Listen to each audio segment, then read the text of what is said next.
ছবিতে দেখতে পাচ্ছেন এই যে বয়স্ক লোকটি ধূপগুড়ি বাজারে অবস্থিত বিষ্ণু পালের দোকান থেকে একটি মূল্যবান সোনার আংটি নিয়ে কীরকম করে চম্পট দিচ্ছে।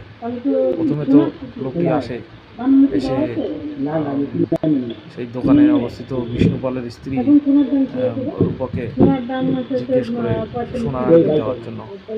তো সে আজকে দোকানে প্রথম বসেছিল বৈশাখ মাসের 2 তারিখ হিসেবে।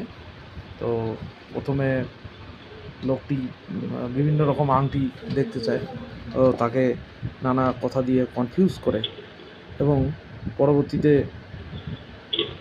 দেখা যায় সে ঝোপ বুঝে আংটি নিয়ে চম্পট দেয় সেখান থেকে। আপনারা শেষ অবধি দেখবেন, আপনারা দেখলেই বুঝতে পারবেন বয়স্ক লোকটি কীরকম করে আংটি নিয়ে পালিয়ে গেল।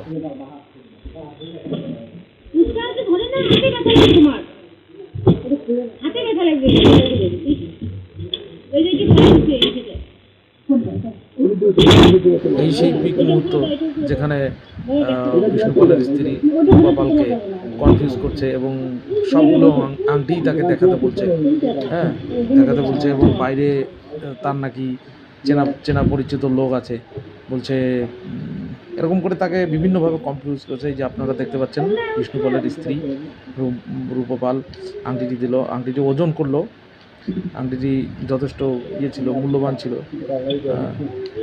এবং দামও ছিল প্রচুর। আপনাকে ভিডিওতে এটা বলতে পারবো না, যাই হোক। তো তার হাতে এই যে আপনারা দেখতে পাচ্ছেন, এই যে ওখান থেকে বের করে তার হাতে আংটিটি দিবে, আপনারা দেখতে থাকুন।